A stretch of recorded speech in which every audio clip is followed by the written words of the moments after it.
What's the dumbest school rule that almost got someone killed? Our high school had this zero-tolerance phone policy that started my junior year after some incident with social media drama. If they caught you with your phone out during school hours, automatic detention and confiscation until your parents personally picked it up. No exceptions, no matter what the circumstance. I thought it was stupid, but mostly harmless until last Tuesday during third period chemistry class. I was sitting behind this kid Marcus, who I barely knew from around school. Quiet guy, kept to himself, always sat in the same spot 2 rows from the front near the windows. About halfway through Mrs. Patterson's lesson on molecular bonds, I noticed Marcus acting weird in ways that didn't make sense. He kept touching his forehead and looking around the room like he was confused about where he was. His hand was shaking when he tried to write notes in his notebook. Mrs. Patterson was droning on about covalent structures and intermolecular forces when Marcus suddenly gripped the edge of his desk with both hands. His knuckles went completely white from the pressure. He was breathing funny too, these quick, shallow breaths that sounded wrong and urgent. I leaned forward and whispered, asking if he was okay. He turned to look at me and his face was pale and covered in sweat despite the classroom being cool. His pupils looked huge and unfocused, like he couldn't see properly. He tried to say something, but his words came out slurred and jumbled, like his tongue wasn't working right. That's when I knew something was seriously wrong with him. I reached for my phone to text someone for help or call the nurse, but immediately remembered the strict rule. If Mrs. Patterson saw me with my phone out, I'd get automatic detention and she'd confiscate it until my parents came to school. I looked around the classroom, hoping someone else would notice Marcus was in obvious trouble, but everyone was either taking notes or completely zoned out, staring at the clock waiting for lunch. Mrs. Patterson had her back to us writing chemical equations on the whiteboard. Marcus was getting worse by the minute. He kept wiping sweat off his face with his sleeve and his hand was trembling so badly he couldn't hold his pencil steady. He was making these quiet moaning sounds under his breath that sounded increasingly desperate. I tried raising my hand to get Mrs. Patterson's attention, but she was completely focused on her lesson about ionic bonds and didn't turn around to notice. Marcus slumped forward in his chair and I could see he was struggling just to stay upright in his seat. I made the decision to risk the detention and pulled out my phone to call the nurse's office directly, but the exact second it came out of my pocket, Mrs. Patterson spun around like she had supernatural radar for these situations. Phone, now, detention after school, and I'm calling your parents tonight, she snapped, holding out her hand with that look teachers get when they think they've caught you red-handed doing something wrong. I tried desperately to explain that Marcus needed immediate medical help, but she cut me off saying there were absolutely no exceptions to the phone policy. She confiscated my phone and went straight back to teaching, while Marcus continued deteriorating, right in front of the entire class. His breathing was getting more labored and raspy, and he was starting to make these awful gurgling sounds deep in his throat. I tried getting up to physically go tell the nurse myself, but Mrs. Patterson immediately ordered me to sit down, saying I was being disruptive and clearly looking for excuses after getting caught breaking the phone rule during class time. That's when Marcus collapsed completely, falling sideways out of his chair and hitting the floor with a sickening thud. His whole body started jerking and convulsing violently, white foam coming out of his mouth, and that's when I finally realized he'd been having a diabetic seizure. The room explodes into chaos. Several students start screaming as Marcus's body jerks violently against the hard classroom floor, his limbs thrashing in uncontrolled spasms. The sickening sound of his head repeatedly hitting the linoleum makes my stomach lurch. Oh my God, he's dying, someone shrieks from the back row. Mrs. Patterson finally seems to register what's happening. Her chalk clatters to the floor as she turns from the whiteboard, her face draining of color. Everyone stay calm, she says, but her voice trembles and she remains frozen behind her desk, clearly unprepared for the medical emergency unfolding in front of her. I leap from my seat and sprint to the teacher's desk where the emergency phone sits. Mrs. Patterson's eyes widen as I grab it, but she makes no move to stop me. My fingers shake as I punch in the extension for the nurse's office. Nurse's office, a voice answers after 2 rings. Medical emergency, room 209. Diabetic seizure, I shout into the receiver. We need help now. I slam the phone down and rush back to Marcus. 2 other students have moved the desks away to give him space, but no one knows what to do. His convulsions seem to be getting worse, and the white foam around his mouth has a pinkish tinge now. He's bitten his tongue, or the inside of his cheek. Does anyone know if he has medicine? I ask desperately, looking around the room. A girl named Amber raises her hand shakily. He keeps insulin and stuff in his backpack, she says, but Mrs. Patterson took it yesterday when she saw him checking his blood sugar. Said medical supplies had to stay in the nurse's office. I want to scream. Instead, I kneel beside Marcus, remembering something about turning people having seizures onto their side. With help from another student, we managed to roll him into recovery position. His body continues to jerk, but at least he won't choke if he vomits. The door bursts open less than 2 minutes later, and Miss Ramirez, the school nurse, rushes in carrying a red emergency kit. She drops to her knees beside Marcus, quickly assessing the situation. How long has he been seizing? She asks sharply, already pulling a glucagon injection from her kit. About 3 minutes, I answer, watching as she expertly prepares the injection. His glucose monitor and insulin were confiscated yesterday, Amber adds quietly. He was trying to explain that to Mrs. Patterson when class started. Miss Ramirez's head snaps up, her eyes narrowing as she glances toward Mrs. Patterson, who's now backed against the whiteboard.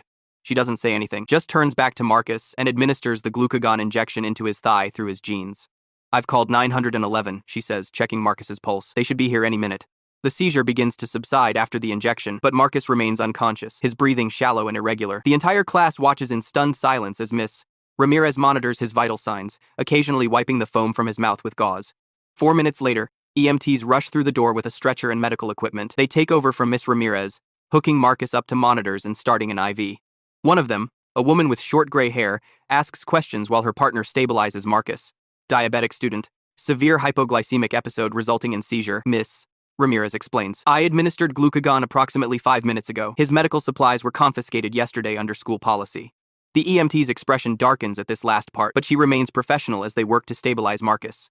They're preparing to transfer him to the stretcher when Principal Hoffman appears in the doorway, his tall frame blocking the light from the hallway. What's going on here? He demands, surveying the chaotic classroom. His eyes land on me standing near Marcus and the EMTs. Who authorized an emergency call without going through proper channels? Before I can answer, one of the EMTs looks up from Marcus. Sir, this student nearly died from diabetic shock. If he hadn't received emergency treatment when he did, we'd be dealing with a fatality right now. Principal Hoffman's face tightens, but he says nothing as the EMTs lift Marcus onto the stretcher. As they wheel him toward the door, we hear commotion in the hallway, raised voices getting louder as they approach. Where is my son? A man's voice thunders. Where is Marcus? A couple pushes past Principal Hoffman into the classroom, a tall man with Marcus's same dark hair and a woman clutching her purse like a lifeline, her face streaked with tears. They rush to the stretcher, the woman gently touching Marcus's pale face.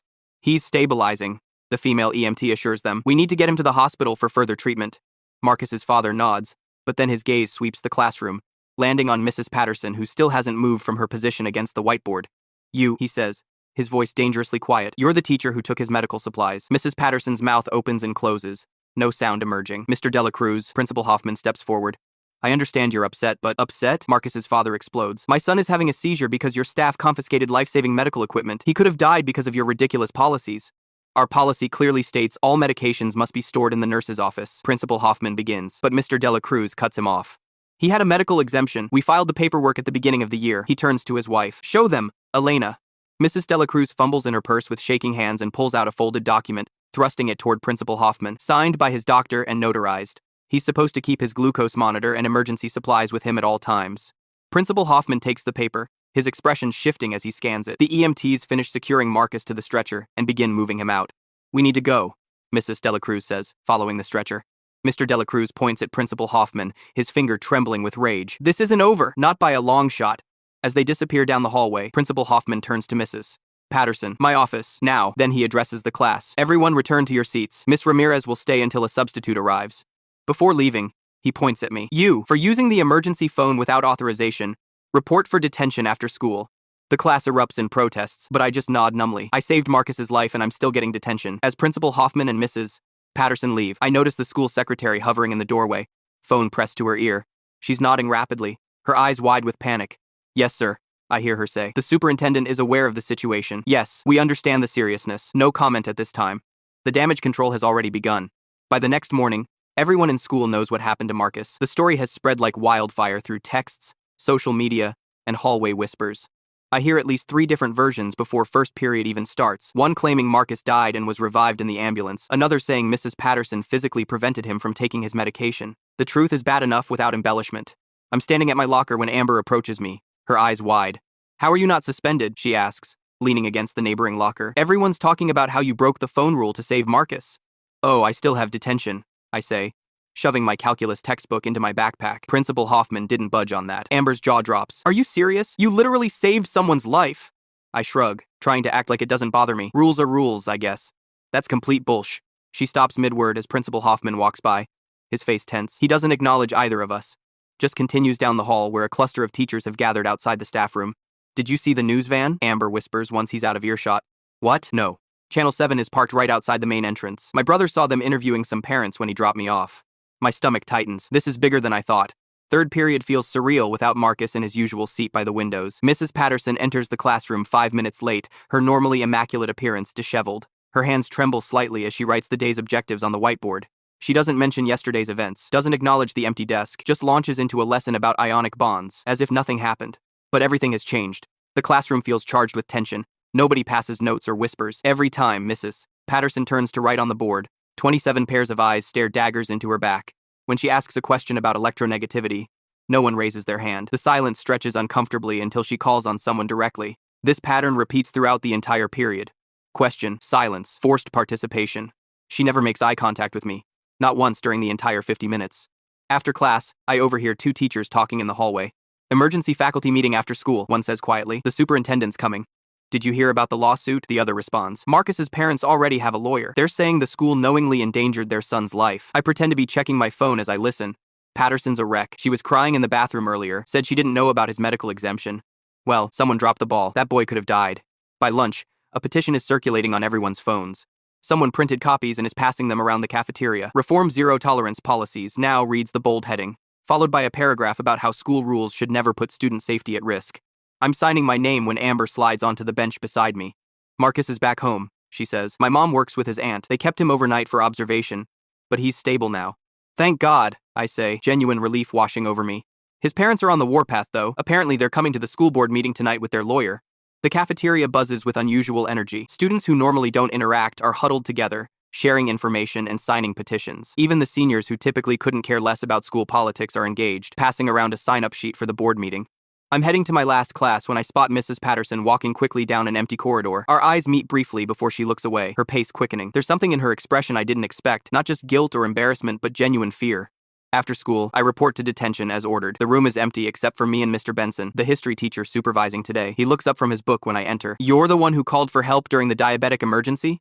He asks. I nod, taking a seat in the front row. He studies me for a moment, then closes his book. That was quick thinking. You probably saved that boy's life. Thanks, I mutter, pulling out my homework. Mr. Benson glances at the clock, then back at me. This is ridiculous. You shouldn't be here. Before I can respond, he stands up. Consider your detention served. Go home. I blink in surprise. But Principal Hoffman. I'll deal with Hoffman. He reopens his book. Go. I don't need to be told twice. As I exit through the main entrance, I see the Channel 7 news van still parked in the fire lane. A reporter is interviewing a woman I recognize as one of the school board members, who keeps repeating, "We take student safety very seriously and are reviewing all relevant policies." 3 days later, Marcus returns to school. He looks paler and thinner, but otherwise okay. The most noticeable change is the bright red medical alert bracelet, now prominently displayed on his wrist. It's impossible to miss, clearly a statement, not just a medical necessity. The school board meeting that night is unlike any I've ever seen. The auditorium is packed with parents, students, and community members. Teachers line the back wall, their expressions ranging from concern to defensive misuse. Patterson sits alone in a corner, staring at her hands. Marcus's father speaks first, his voice steady but intense as he recounts how close his son came to dying because of bureaucratic inflexibility and dangerous policy enforcement. Marcus's father speaks first. His son came to dying in PH Sauls. He holds up a stack of papers. This is the medical exemption form we submitted in September, signed by Marcus's endocrinologist, explaining that he must have immediate access to his glucose monitor and insulin at all times. He places it on the table in front of the board members.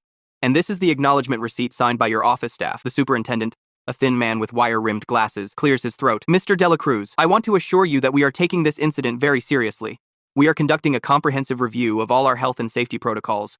A review isn't enough, Marcus's mother interrupts, standing beside her husband. My son almost died in your classroom. We don't want your assurances. We want accountability and immediate policy changes. The crowd erupts in applause. Later that evening, the superintendent issues a statement promising to thoroughly review and reconsider policies that may inadvertently impact student health and safety. It's full of educational jargon and carefully worded non-commitments. Nothing has changed yet, but something has started. I can feel it in the hallways, see it in the way students are speaking up, hear it in the hushed conversations between teachers who now question rules they once enforced without thinking. Marcus catches my eye across the cafeteria the next day and gives me a small nod of acknowledgement. It's the first time we've directly interacted since the incident. I nod back, a silent understanding passing between us. This isn't over, not even close.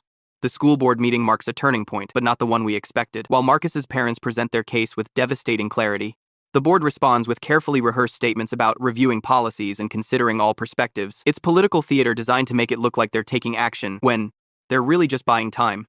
This meeting is adjourned, announces the board president, gaveling down the rising murmurs of discontent. We'll reconvene next month with our findings. Marcus's father stands up, his face flushed with anger. A month? My son could have died in your classroom, and you need a month to figure out if your policy is dangerous? The superintendent adjusts his wire-rimmed glasses. Mr. Dela Cruz, I assure you. Your assurances mean nothing, Mr. Dela Cruz cuts him off. While you're conducting your thorough review, I'll be organizing every parent in this district whose child has a medical condition. He wasn't bluffing. 2 days later, flyers appear all over town, announcing the formation of the Student Health Rights Coalition. The first meeting is held in the public library's community room, which quickly overflows with concerned parents. I slip in the back just as Mr. Delacruz takes the podium. He looks different outside of school, more commanding in his business suit, less like someone pleading for help and more like someone demanding change. My son Marcus nearly died because a teacher confiscated his medical supplies. He begins, his voice steady. When I asked the school board to change their dangerous policies, they promised a review. But reviews don't save lives. Action does. The crowd murmurs in agreement. How many of your children have asthma inhalers locked away in the nurse's office? How many diabetic students can't access their glucose monitors without a hall pass? How many of your kids with severe allergies have to walk halfway across campus to get their EpiPens? Hands raised throughout the room. Today, we're not just sharing stories, we're organizing. We're demanding immediate policy changes before another child ends up in the emergency room. Or worse, by the end of the meeting, they've formed committees, started a petition drive, and planned a press conference. Mr. Delacruz hands me a stack of flyers as I'm leaving. You saved my son's life, he says quietly. Would you be willing to tell your story at the next board meeting? I nod, surprised he even knows who I am. They're going to try to deflect blame onto individual teachers, he warns. Don't let them. This is about the policy, not just Mrs. Patterson. The next day at school, the tension is palpable. Teachers huddle in small groups between classes, conversations stopping abruptly when students walk by. Mrs. Patterson looks increasingly haggard, dark circles forming under her eyes. During chemistry, she fumbles through her lesson on ionic bonds, twice forgetting what she was saying mid-sentence. When the bell rings, I'm surprised to see her lingering by the door. Can I speak with you for a moment? She asks as other students file out. I stay in my seat, unsure what to expect. Once we're alone, she closes the door and sits at a desk across from me. I want to apologize, she says, her voice barely above a whisper. I didn't know about Marcus's medical exemption. You took his glucose monitor the day before, I point out, unable to keep the edge from my voice. She nods, staring at her hands. I thought it was just another electronic device. I sent it to the office with his backpack like the policy requires. Did you ask what it was? No, the word hangs between us. I was following protocol. Marcus could have died. I know. Her voice breaks, and to my shock, tears begin streaming down her face. I've been teaching for 17 years and I've never... She stops, trying to compose herself. The administration is saying I should have known about his exemption, that it was in his file, but I never received any notification. I shift uncomfortably, unsure if I'm supposed to comfort her or continue holding her accountable. They're making me the scapegoat, she whispers. Principal Hoffman told me this morning that personnel adjustments might be necessary to restore parent confidence. Before I can respond, there's a knock at the door. It's Marcus's parents. Mrs. Patterson pales visibly, quickly wiping her eyes. We'd like to speak with you, Mrs. Delacruz says, her tone cool but not hostile. I gather my things to leave, but Mr. Delacruz stops me. Actually, we'd appreciate if you stayed. You were there. What follows is one of the most uncomfortable conversations I've ever witnessed. Mrs. Patterson breaks down completely, apologizing through sobs while explaining she never received Marcus's medical exemption paperwork. The Delacruzes listen silently until she finishes. We don't want your job, Mrs. Patterson, Mr. Delacruz finally says. We want accountability from the system that put both you and our son in this position. The confrontation ends with an unexpected alliance, Mrs. Patterson agreeing to testify at the emergency board hearing about how teachers are left in the dark about student medical conditions. The hearing is scheduled for the following week. I spend hours preparing what I'll say, rehearsing in front of my bedroom mirror until the words flow naturally. When the day arrives, the boardroom is packed beyond capacity, with people standing along the walls and spilling into the hallway. Dr. Ramirez, the head of pediatric endocrinology at County General, presents first. With clinical precision, he explains the narrow window for intervention during diabetic emergencies. In severe hypoglycemia, brain damage can begin within 20 minutes, he explains, pointing to a chart. Death can occur within 60 minutes without treatment. The policy requiring students to secure permission, walk to the nurse's office, and wait for medication creates dangerous delays. Principal Hoffman testifies next, insisting proper protocols were followed. Our zero-tolerance policy for unauthorized electronic devices is designed to minimize distractions and prevent cheating, he explains. We have procedures for medical exemptions that simply weren't properly utilized in this case. When it's my turn to speak, my hands shake as I approach the microphone. I'm the student who called for help when Marcus had his seizure. I begin. I watched him collapse and convulse on the classroom floor while white foam came from his mouth. I watched as the teacher who had confiscated his medical supplies the day before froze in panic. The room is completely silent. I broke your phone policy to save his life, and I was punished for it with detention. That's how backward this system is. It punishes students for doing the right thing and rewards strict adherence to rules, even when those rules are dangerous. The next day, word spreads about a student walkout planned for Friday. The organizers, mostly friends of Marcus, have created a simple plan. At exactly 10:15 a.m., everyone who supports changing the phone policy will stand up and walk out of class. Administration gets wind of it and threatens automatic suspensions for participants. It doesn't matter. When Friday comes, nearly 70% of the student body walks out, assembling on the football field with homemade signs reading, "Safety over silence," and "Phones save lives." Local news crews capture the entire thing. That evening, Channel 7 runs a special report titled, "Dangerous Rules." When school policies put students at risk, they interview students about other incidents. A girl with asthma who couldn't reach her inhaler during gym class. A boy whose seizure medication was locked in the nurse's office when she was out sick. The pressure becomes too much. The next morning, board member Janet Wilkins announces her resignation, releasing a scathing statement. I cannot in good conscience continue serving on a board that places administrative convenience above student safety. The unwillingness to acknowledge the unconscionable risk to student safety represented by our current policies makes my position untenable. 2 days later, the superintendent calls an emergency press conference. Standing at a podium flanked by nervous-looking board members, he announces a compromise solution. Students with documented medical conditions can now carry basic medical monitoring devices if they complete a new exemption form requiring 3 signatures and a notarized doctor's statement. This addresses the concerns raised while maintaining necessary discipline, he concludes, looking pleased with himself. Marcus's father, standing in the back of the room, calls out, "And what about phones for emergency calls when seconds count?" The superintendent's smile falters. "Our emergency response protocols failed, my son," Mr. Dela Cruz interrupts. "This isn't a compromise, it's a band-aid on a broken system." As reporters turn their cameras toward Mr. Dela Cruz, I realize this battle is far from over. The administration is hoping we'll accept their minor concession and move on. They're counting on student attention spans being short and parent outrage fading. But looking at Marcus, standing tall beside his father with his medical alert bracelet prominently displayed, I know that's not going to happen. This isn't just about phones anymore. It's about a system that values compliance over compassion, rules over reason, and policy over people. And we're just getting started. The emergency board meeting is called to order at exactly 7 p.m., 2 weeks after the student walkout. The room is packed beyond capacity, with people standing along the walls and spilling into the hallway. I squeeze into a seat near the back, watching as board members file in with grim expressions. They know what's coming. Board President Simmons taps her microphone. Before we begin tonight's agenda, I'd like to acknowledge the unprecedented community response to recent events at Westridge High. We've received over 2,000 emails, hundreds of phone calls, and a petition with nearly 8,000 signatures. She pauses, adjusting her glasses. After extensive consultation with medical professionals, legal counsel, and educational policy experts, this board has drafted a comprehensive policy revision regarding electronic devices and medical accommodations. The room holds its collective breath as she continues. Effective immediately, students with documented medical conditions will be permitted to carry both medical devices and cell phones for emergency communication. The revised policy creates a clear exemption process requiring only a doctor's note rather than the previous multi-signature approval system. Murmurs ripple through the crowd. This is more than we expected, not just allowing medical devices, but phones too. Additionally, she continues, all staff will receive mandatory training on recognizing and responding to medical emergencies, with refresher courses required annually. We're also implementing a digital alert system to ensure teachers are properly notified of student medical conditions. Mr. Dela Cruz stands up from his seat in the front row. And what about students without documented conditions who witness emergencies? Will they still face punishment for using phones to call for help? Board President Simmons looks uncomfortable. The policy revision includes a Good Samaritan clause, protecting students who use electronic devices during legitimate emergencies from disciplinary action. The crowd erupts in applause. Marcus's father nods once, satisfied, and sits back down.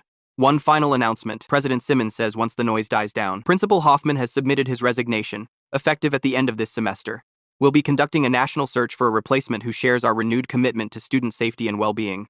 As the meeting continues with procedural details, I feel a tap on my shoulder. It's Marcus, looking healthier than I've seen him since before the incident. They actually did it, he whispers, his medical alert bracelet catching the fluorescent light as he gestures toward the board. My dad didn't think they would go this far. Your dad is kind of terrifying when he gets going, I whisper back. Marcus grins. You should see him at family game night. The next day at school, there's a palpable shift in the atmosphere. Teachers who once confiscated phones on site now carefully consider whether a student might have a medical exemption. Mrs. Patterson returns to chemistry class with a binder containing laminated medical information cards for every student with a documented condition.